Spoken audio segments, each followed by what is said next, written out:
Welcome back to the channel and this series of videos of our van conversion of our Citroen Relay. On today's video we're going to be covering off the second part of the recirculating shower build. This part will cover the building of the upper cubicle. For the next stage we need to put up the dividing wall between the bed and the shower. It's going to be a cubicle that's going to fit right here, but there needs to be a wall that goes up beforehand. To make life easier, I'm going to scribe it out on this plastic corrugated sheet. That will enable me to get a template to use and save me cutting wood incorrectly. So initially what I want to do is get the panel lined up to the top of the bed because it needs to go back into the recess. I've made a mark here which I need to cut out. This piece will stay. This piece needs to bend back out of the way so I can bring over to the edge of the bed and then I can screw the rest of the line up.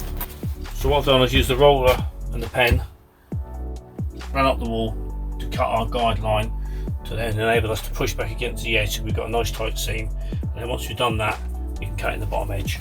So what we've now done is we now took a straight line across the height just above where the bed's going to sit to enable us to cut out the entranceway into the bed and maximise what we're going to get out of the one sheet.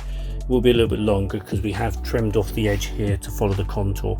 This will also then double up to be able to use for the outside of the bathroom as well. Then we just got to run the line up here to cut out the outline at the top. So today's little mission was to try and fit this panel and work out where the shower is going to go. I'm going to have to cut another two of these that are going to be the side of the shower so I can fit it in, so I can definitely get this mark right as to where the end of the shower is going to be. Then we can cut out for the lower part and the upper part of entrance into the bed and also into the garage. In this part what I'm trying to do is work out the curve that I want to apply to the back wall to enable there to be a good seal between the side walls and the back wall. What I've now done is I've shaped out the back wall to go against the edge, and then I'm going to put battens on the back of it. As you can see here, I'm going to screw through from this side to fix to these battens, which I'll then fix through from that board from within the garage to lock it all in at the back. So I've got one that's going to go there, one that's going in the middle, one that goes on this edge, and then there'll be some bracing beams going across the middle. So that's that section finished off for now. I've now just made a top brace with the pocket jig, which is going to sit in this section here. I'm going to put another one further back here so I can hold the square when I put it together. I've got the left hand side on the floor there, right side obviously in place. This isn't the backboard, this is pure and simply to be used as a spacer marker so that I know that I'm working in the right parameters so that I can get the right line out on the front. There is a wall to go along the front here.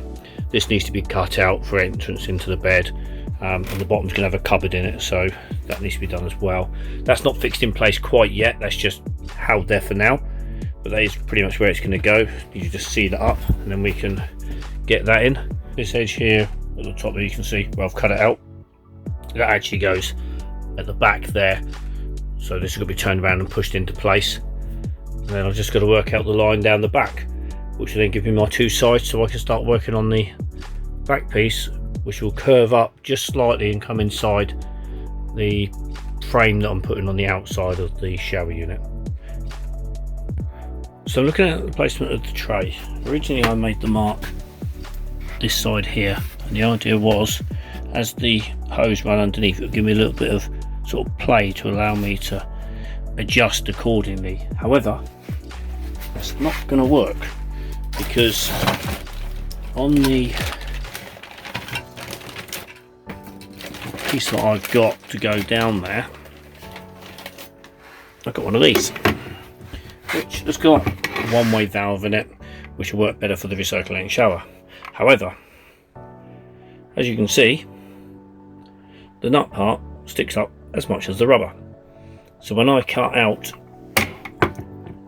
the wood to make it sit against the shower tray, it means that that will now hit the underneath of the tray.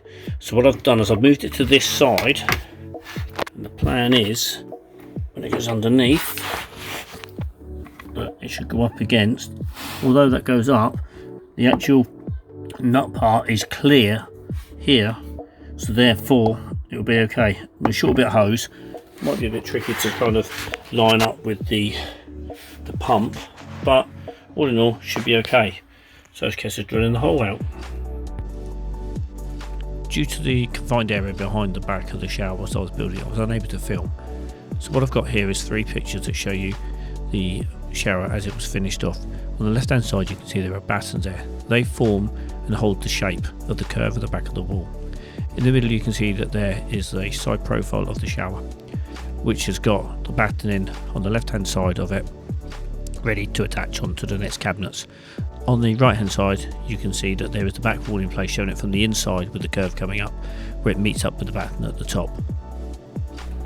As you can see, there are many more sections still to go to complete the recirculating shower. I'm going to build the next set of cabinets. I've also got to install the diesel heater as well as all the plumbing. Thank you for watching. I hope you enjoyed the video. Please don't forget to hit the like button. Also, if you have any questions or comments, please do add them below. Also, don't forget to hit the subscribe button and the notification bell to hear when the next video goes live. See you in the next video.